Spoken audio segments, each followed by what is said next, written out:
Olha, eu acredito que depois de fazer tantas perguntas, a minha mente começou a encaixar as coisas e as respostas começaram a aparecer.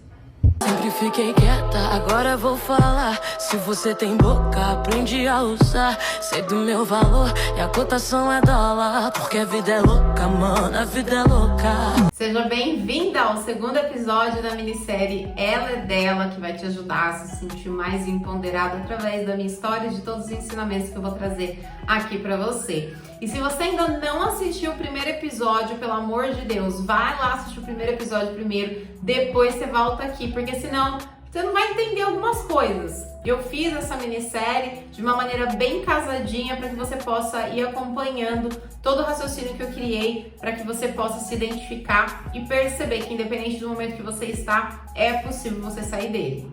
E se você ainda não está no nosso grupo VIP, clica aqui embaixo no link que eu deixei para você entrar e receber os presentes que eu vou te dar no lançamento dessas metodologias que eu desenvolvi especialmente para você. Se por algum acaso você está assistindo esse vídeo fora desse período de lançamento, fica tranquila, que aqui embaixo você vai encontrar os links para você poder conhecer cada uma dessas metodologias e eu tenho certeza que você vai se apaixonar e você vai querer vir para dentro dessas turmas para você poder conhecer um pouquinho melhor todo o trabalho que eu preparei com amor e carinho para você. Durante toda a minha jornada, um grande desafio para mim foi aprender a receber. Receber amor, receber carinho. E quando eu comecei a me abrir para receber, toda a minha vida mudou, mas nem sempre foi assim. Chegou um momento da relação que a minha vontade de ser feliz era muito maior do que a vontade de continuar naquela situação.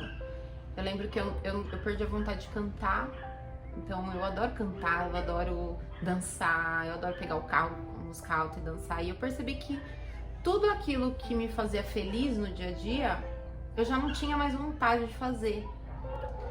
E eu percebi que eu tava com vergonha de ser feliz. Sabe aquela música? Me vê, não tenho vergonha de ser feliz. Eu não conseguia não ter vergonha. Eu tinha vergonha de me sentir feliz. E eu lembro que uma das últimas vezes mesmo que ele veio aqui, eu vi ele indo embora da minha janela com o carro dele quebrado e ele dando tranco pro carro pegar.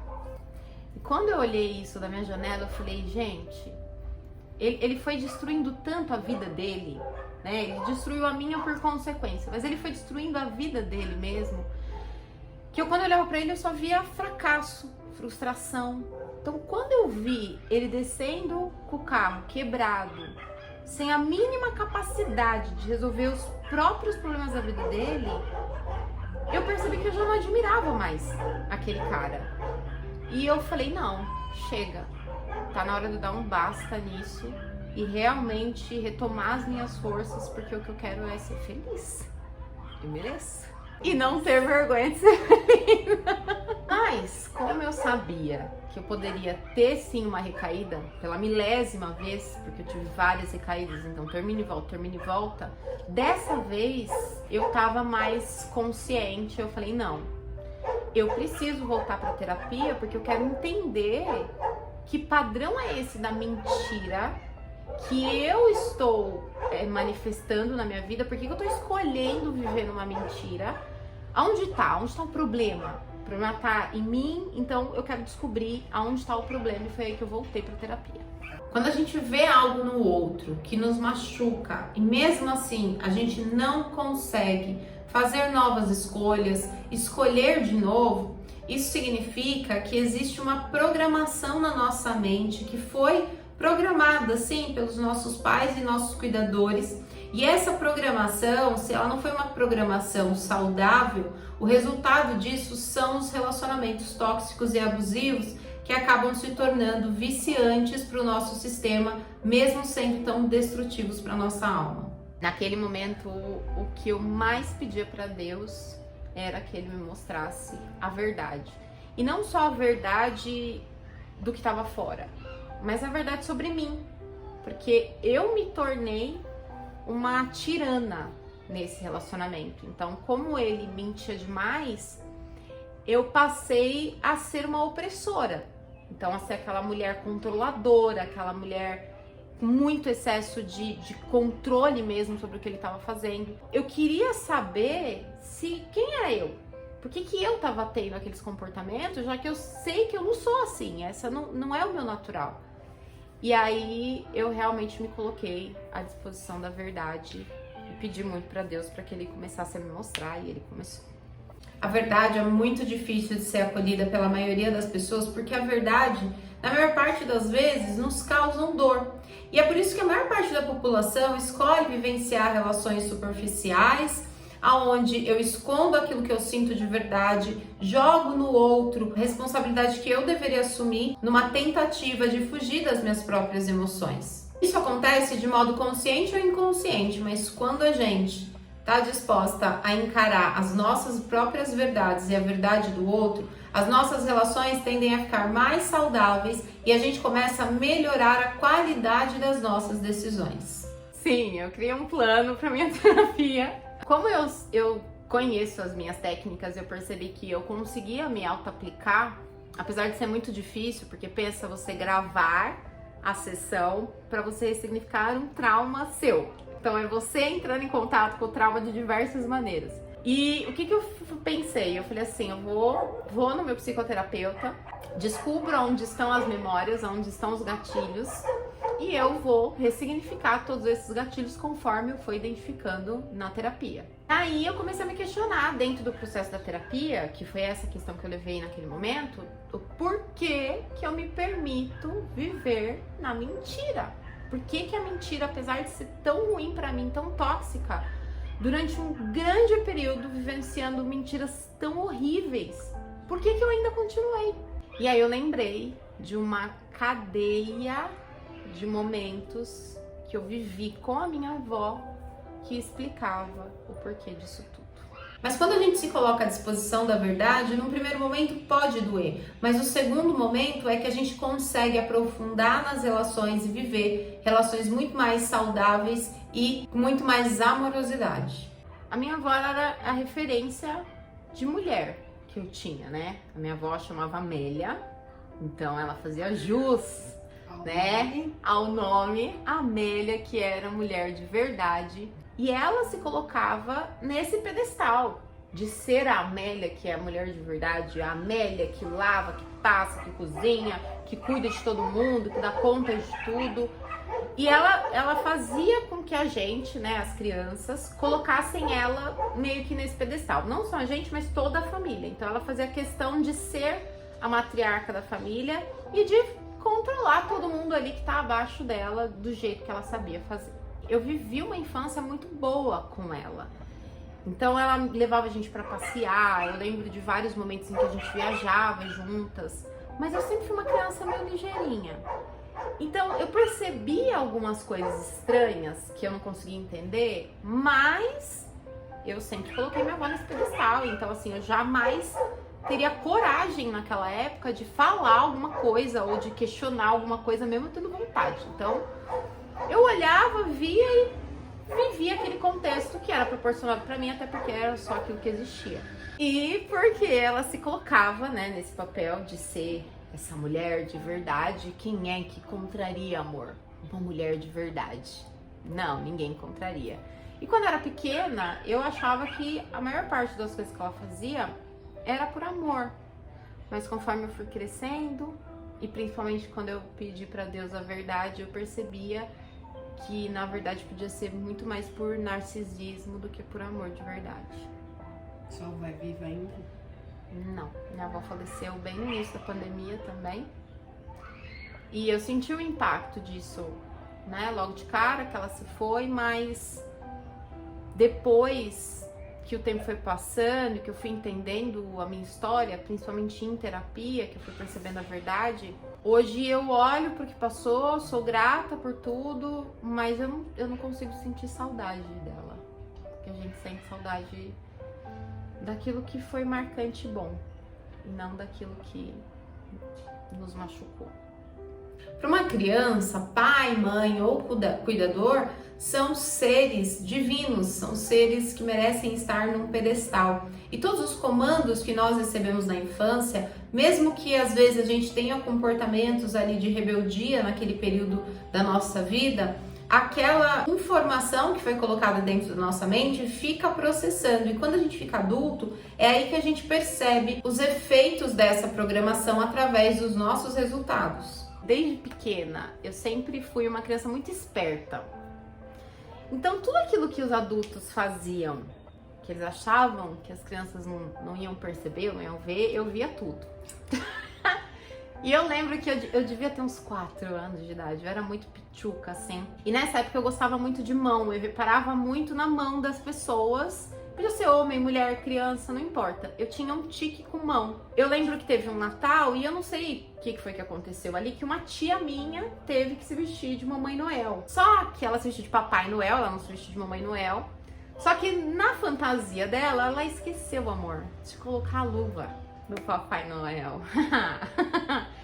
A hora que ela veio me entregar o presente, que eu bati o olho na mão, eu falei, gente, isso não é Papai Noel, não. Você que é a tia fulana de tal. Conheci as pessoas pela mão. Eu conheci as pessoas pela mão. Mas, como a gente estava ali naquele contexto, né? E sempre existiu um autoritarismo muito grande. Então, cala a boca que você não sabe o que você tá vendo, né? Dos adultos. Então, eu, fiquei quietinha. Guardei a informação pra mim. Fiz a plena. E aí, passou uns dias. E eu lembro que eu tava sentada na escada dela, assim, eu pequenininha, porque a cena que eu tenho, ela era muito grande. Minha avó era baixinha, mas na cena eu lembro ela muito grandona, assim, na minha frente. E eu falava pra ela, vó, não era o Papai Noel, era a tia fulana de tal. E aí, o que ela começou a fazer? Ela começou a brigar comigo. Tipo, não era o Papai Noel. E eu assim, não era a tia fulana de tal. E ela, cala a boca, não era o Papai Noel sim. E a gente ficou naquela discussão um tempo, até que ela não aguentou e tipo assim, ela realmente deu uma ordem, tipo, cala a boca, porque você não sabe o que você tá vendo. Era o Papai Noel e acabou. E aí eu fiquei, será, Amélia? Mandou, e aí eu fiquei assim, será que minha avó tá certa e eu tô errada? E ali, talvez, tenha começado um grande processo de eu começar a duvidar de mim mesma. Porque eu sabia o que eu tinha visto, mesmo sendo pequena, mas como as crianças na minha família não tinham voz, crianças eram meio que uma parada assim, parece que filho foi criado pra servir, então eu te criei. Era um tempo disso, né? Era um tempo assim, né? Eu me lembro da minha criação também ter essa história de que criança não tinha voz. De ser essa coisa um pouquinho essa narcisista. Mais, do tipo, fica quieto, e é isso. Então era o tempo mesmo, era naquela geração que é a nossa, então a criança tinha que respeitar o mais velho e ponto. E calar a boca. Cada um desenvolveu um emocional, uma psique baseado nesse tipo de criação. E aí eu vim percebendo que o que gerou de consequência pra mim foi essa dúvida constante. Será que o que eu tô vendo é a verdade? Ou será que não? E aí eu ficava sempre na dúvida. Será que eu posso confiar em mim? Então deixa eu perguntar aqui pra outra pessoa. Porque talvez essa pessoa saiba mais do que eu. Porque eu não posso confiar em mim mesma. E eu não sabia o porquê. E quando em terapia eu comecei a perceber essa dinâmica, eu falei, então acho que aí é que tá o problema. Depois da era do feminismo, onde as mulheres tinham que lutar pelo seu espaço e pela liberdade na sociedade, foram se criando mulheres com um perfil opressor, onde eu mando e o outro tem que obedecer. E a gente acabou nesse caminho se desconectando do nosso ser mulher, da nossa sensibilidade, desse espaço realmente de receber que nós mulheres naturalmente temos. E cada vez mais as mulheres foram se tornando duronas, opressoras e criaram filhos à base dessa opressão. Porque como o homem se tornou um inimigo da mulher e ela saiu do papel da submissão para ir para um papel de igualdade, Quando isso aconteceu, isso acabou passando um pouco do limite. Em que sentido? De que aonde o outro agora é que é o meu submisso. Ao invés de eu entrar num papel de equilíbrio, nós mulheres entramos num papel aonde eu estou acima de todos os outros seres que existem na face da Terra. E aí o que aconteceu? As crianças que nasceram em meados da década de 80 puderam perceber que provavelmente a maior parte da sua criação foi sim baseado num tem que, obedeça porque eu estou mandando, faça porque eu mando em você e não questione as minhas ordens. E o que aconteceu com essas crianças? Elas começaram a confundir amor com opressão. A minha avó, para mim, ela era esse modelo ideal de mulher sensata, porque ela se colocava nesse papel de ser a conselheira da família. E quando eu ia levar alguma questão que eu tava vendo no meu pai ou da minha mãe, tipo, vó, tá acontecendo tal coisa, e ela mandava simplesmente eu calar a boca, falava que pai e mãe era ruim mesmo e que eu tinha que aceitar e não podia falar mal de pai e mãe. Só que na verdade eu não tava falando mal, eu tava falando a verdade. E todas as vezes que eu tentava levar a verdade pra ela, que pra mim era uma mulher extremamente sensata, e ela virava pra mim e falava pra eu calar a boca e que falar de pai e mãe era falar mal, isso começou a gerar um monte de conflito dentro da minha cabeça, porque ela era a minha referência. Então tudo que ela falava pra mim vinha pra um espaço assim muito tipo, não, é minha avó que tá falando, entendeu? Tipo, não é qualquer pessoa, então eu vou acatar. Só que eu também tinha as minhas percepções e as minhas visões. Só que como eu estava envolvida naquele ambiente, eu me perdi de mim. Eu não sabia que voz que era minha, que voz que era da minha avó, que voz que era da minha mãe, enfim. Então você foi criada pela sua avó o tempo todo? Não, eu morei com a minha avó depois da minha separação. Então eu morei com a minha mãe até uns 21 anos, com meus pais. Depois eu casei com 21 anos. E quando foi com meados de começo, 22 para 23 anos, eu decidi me separar e não fui acolhida para voltar para casa na minha separação.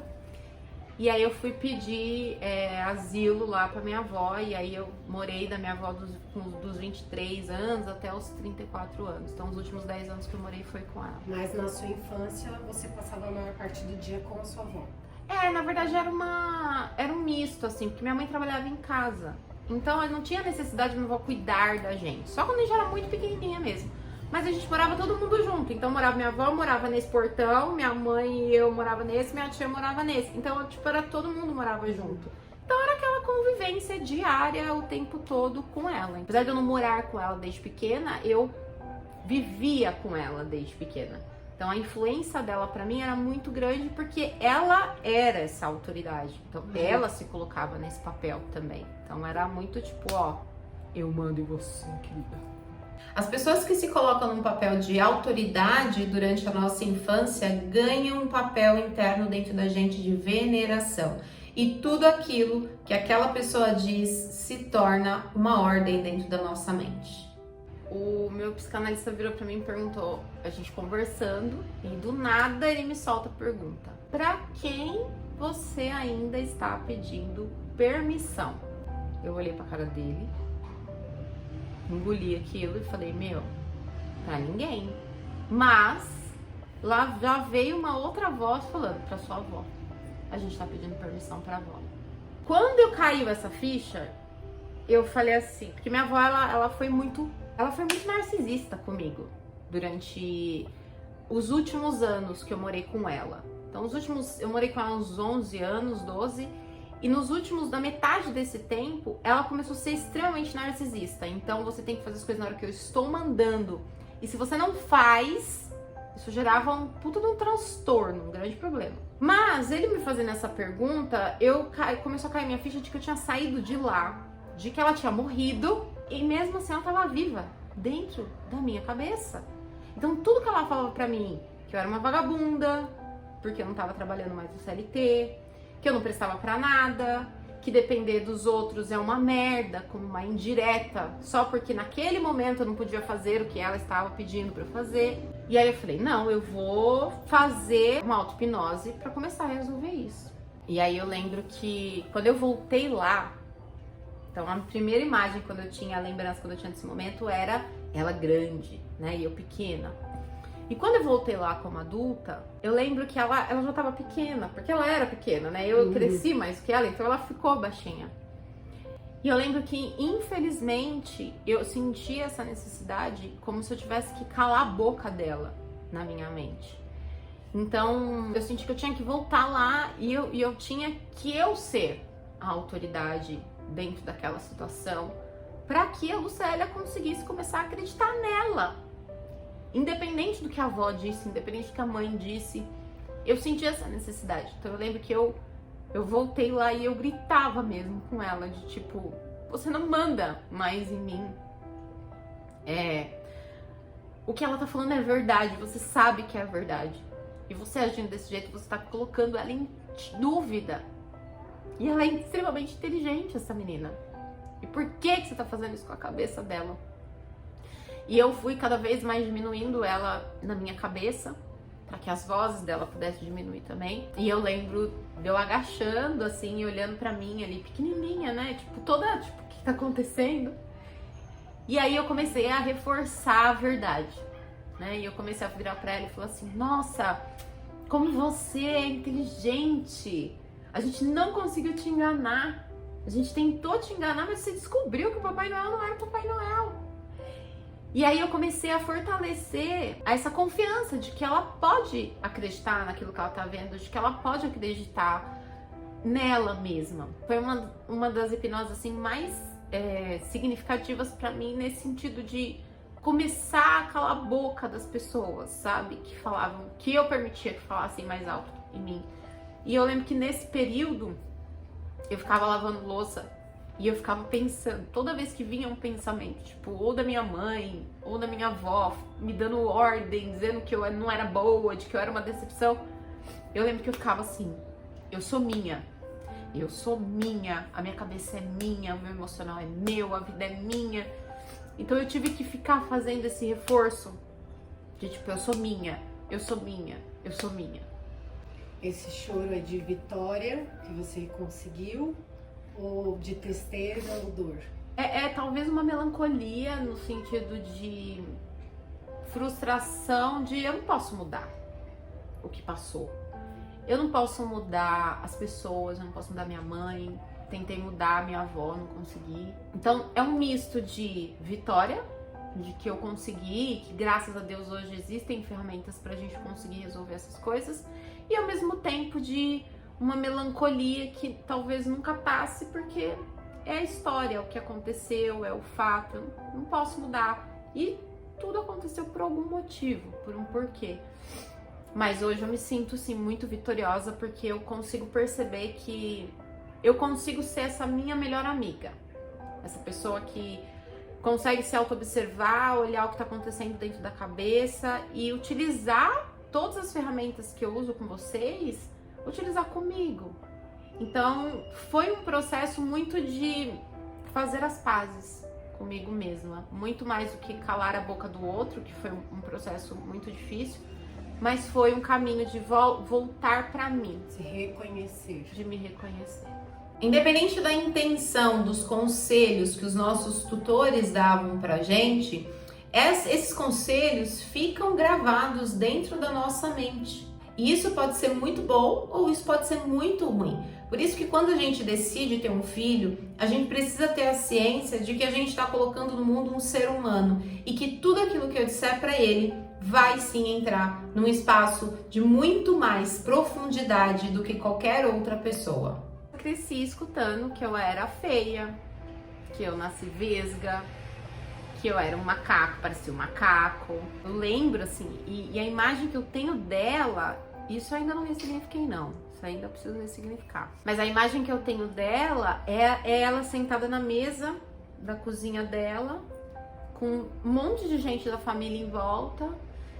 E aí ela me comparando, tipo, ai, a fulana nasceu tão linda, a Lucélia, nasceu feia, vesga, parecia um macaco, credo, que horrível. Então, assim, eu olhava para aquilo, porque a minha avó, para todo mundo que era de fora, ela era aquela velhinha, nossa, maravilhosa. Dona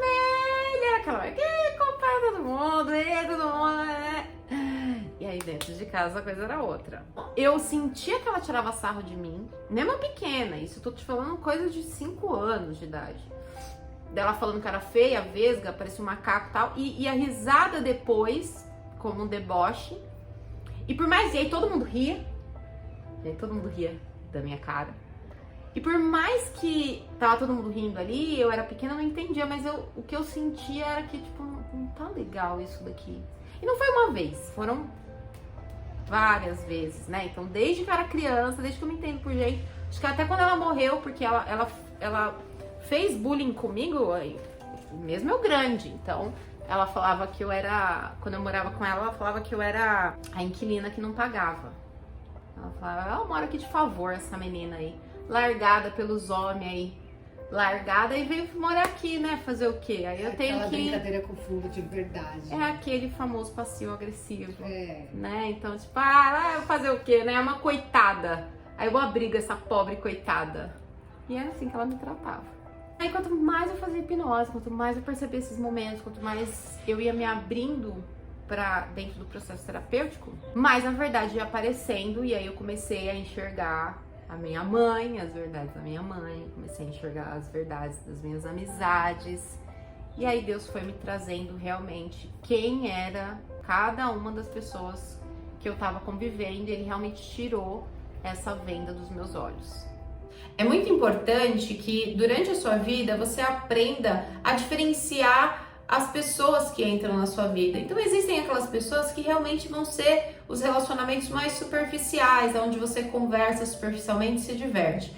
Agora, existem as pessoas que entram na nossa intimidade, que entram na nossa casa.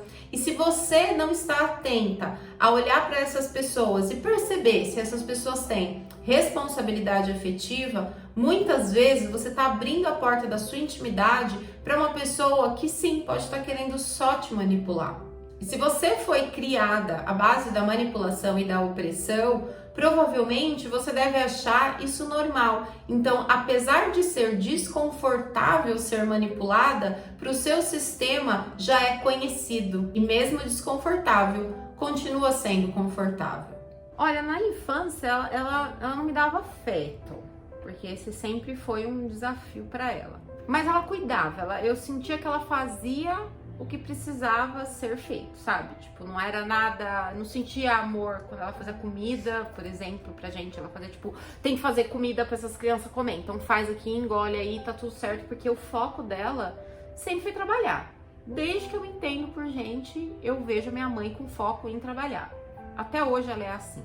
E aí eu fui crescendo, e aí eu senti que ela foi mudando, não sei exatamente em que momento foi, o que foi que aconteceu exatamente para que esse papel se invertesse. Então ela meio que saiu do papel da mãe e entrou no papel da filha. Eu não percebi, porque não foi uma mudança muito marcada por um momento, não que eu me lembre. Foi uma mudança gradativa. Só que essa ficha só caiu pra mim em 2016, que eu tive um episódio de pressão alta, que é a mesma coisa que ela também tem.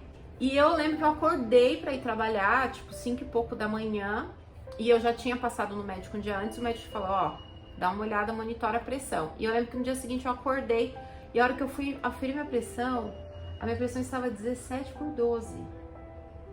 E eu falei, eu vou infartar com certeza, quietinha, porque eu sei lá o que me deu. Peguei o carro, e eu lembro que eu suava frio no carro, eu dirigindo sozinha, e assim, eu só conseguia pedir pra Deus, só deixa eu chegar no hospital, viva. É só isso que eu quero. Eu lembro que eu cheguei, joguei o carro na frente do hospital e entrei. E aí minha pressão tava alta e ninguém sabia o que era. Hoje eu percebo que naquele momento eu estava tendo uma crise de ansiedade. E aí falaram, a gente não sabe o que é, vai te internar e dar-lhe medicação. E eu lembro que eu mandei mensagem pra minha mãe, mandei mensagem pra minha irmã, mandei mensagem pra minha avó. E eu morava num lugar onde, tipo, tinha família. Eu era rodeada de família ali. Então era avó, era tio, era primo, era irmã, todo mundo. E quando eu mandei mensagem pra minha mãe, a minha mãe, tá, eu tô trabalhando, se ficar grave aí, você me avisa. A minha irmã não demonstrou nenhum interesse de, tipo, ir pro hospital. A minha avó, eu tô velha, filha, eu não posso sair daqui e aí te ver. E eu lembro que eu fiquei ali no hospital, gente, e aí eu dividi o quarto com uma menina, e a menina tava com a mãe. E a minha carência era tão grande de mãe, que eu comecei a desabafar ali com aquela mulher, e de repente a mulher tava no meio das duas camas, segurando a minha mão e a mão da filha dela.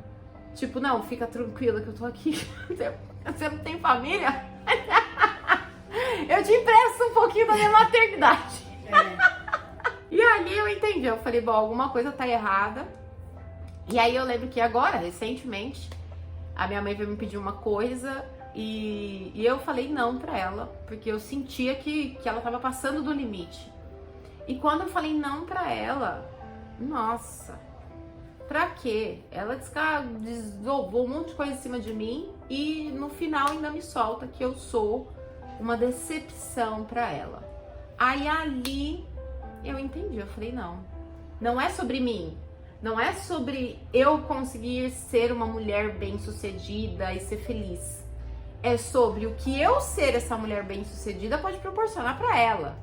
E se não posso proporcionar nada pra ela, então eu sou uma decepção pra ela.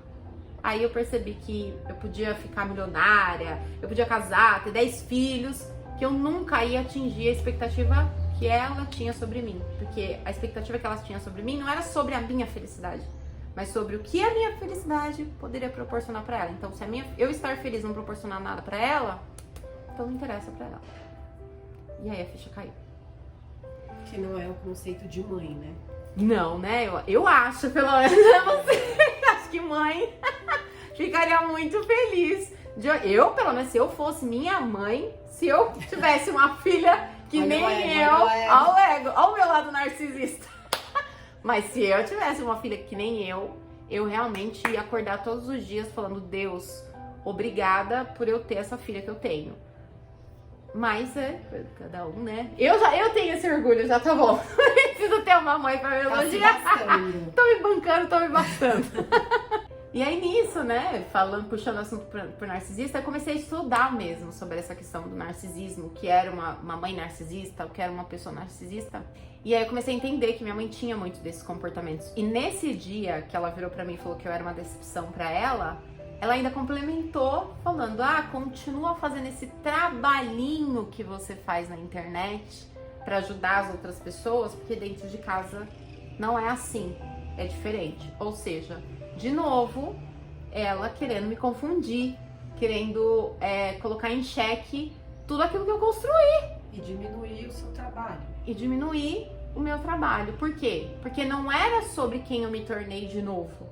Era sobre, e daí que ela tá lá na internet? Pra mim ela não serve do jeito que eu quero. Muitas vezes a ansiedade se instala porque a gente está muito focada no reconhecimento externo, mas não é um reconhecimento de qualquer pessoa, é um reconhecimento dos nossos tutores e cuidadores. Mas quando esse reconhecimento não vem, aí é que a frustração se instala, porque a gente não consegue mudar o comportamento do outro, mas a gente consegue mudar o nosso comportamento e nos transformar. E as amigas? Menina, e as amigas? Conta pra gente. Conta pra gente. Olha, a verdade, ela veio tipo, plá. E veio destruindo, entre aspas, né? Mas veio me mostrando realmente quais eram as pessoas que eu estava dando autoridade afetiva na minha vida. Algumas pessoas, realmente Deus tirou a máscara e eu comecei a prestar atenção nos comportamentos. Algumas, não muitas, e nem a maioria, talvez bem a minoria, e talvez bem, dá pra contar nos dedos de uma mão. Que era um tipo de amizades que era assim, nossa, você reparou, menina, que você não para com homem nenhum? Nossa, você é ruim nisso, né, no relacionamento? Não, mas eu só tô te falando isso agora que você tá sofrendo, você tá desabafando pra mim, porque eu quero o seu bem. Eu só quero que você perceba isso. E esse tipo de comentário, eu sempre gosto de fazer essa divisãozinha na minha cabeça. E eu acho que pra você vai fazer sentido também. Vamos supor, eu olho pra você e eu vejo alguma coisa que não tá legal ou que eu acho que deveria ser diferente em você. Se eu sei que dentro das minhas competências eu posso te ajudar, eu vou virar pra você e vou tocar nesse ponto. Mas porque eu já tenho uma solução pra você. Quando quando eu vejo alguma coisa que eu não posso mudar, que eu não posso fazer nada, eu prefiro não falar. Porque eu vou te ajudar se eu ficar cutucando nessa ferida? Não vou ajudar. Então, por exemplo, eu falei da sua sobrancelha hoje. Falou da minha sobrancelha. Falei, não deveria ter falado. Por quê? Agora eu vou ficar... Por quê? Por quê que eu não deveria ter falado? Porque eu não vou poder fazer nada pra ajudar você nessa questão da sobrancelha. Talvez, Mas tipo, você acordou. falou. Talvez eu te acordar e falar, tipo, Jana, só não vai na mesma mulher. Tipo, vai em outra mulher. Tipo, né? vamos cair tua ficha. Mas é uma coisa que eu não posso te ajudar diretamente. Eu não posso virar e falar assim, nossa, Janaína, vem aqui que eu vou arrumar sua sobrancelha. Então, se eu tô olhando pra você e tô apontando uma coisa que eu não vou poder fazer nada, isso vai se tornando tóxico e abusivo. Porque se você confia em mim como sua amiga, a partir desse momento você tá me dando autoridade afetiva pra eu acessar a sua intimidade. Se você me der essa autoridade afetiva, tudo aquilo que eu falo, vai falar, putz, mas foi a Lu que falou. Não foi qualquer pessoa. Se ela falou, eu sei que ela é minha amiga, eu sei que eu posso confiar nela. Então ela falou porque ela quer o meu bem. Só que quando a pessoa, a amizade ou qualquer tipo de pessoa tem essa dinâmica da manipulação, você permite, você não percebe, você deixa a pessoa te humilhar. E eu comecei a perceber o meu padrão de comportamento nas amizades. Que eu era aquela pessoa que me colocava no papel da submissão pro outro gostar de mim. E muitas vezes eu fui humilhada sorrindo. As pessoas me colocavam no papel de humilhação. E esse lugarzinho aqui é onde se cabe, bem pequenininho. E eu falava, tá bom, obrigada, eu estou recebendo um pouquinho de amor. Mas por que isso? Porque eu confundia amor com opressão. Por conta de como eu fui criada pela minha família. A mesma família que a gente tem é a família que a gente cria com os nossos amigos. Muita gente se engana que a gente tá escolhendo diferente. Tá vendo? Por isso que eu te escolhi. Você me bate igual eu. Bom, e aí começou a cair uma ficha de tudo que eu também tinha feito no passado. E ali eu percebi que tinha chegado a hora de eu assumir a responsabilidade e começar a me perdoar e assumir 100% da responsabilidade de tudo que aconteceu lá atrás. Porque eu mudei, mas será que o meu julgamento em relação às coisas que eu mesma fiz, será que mudou?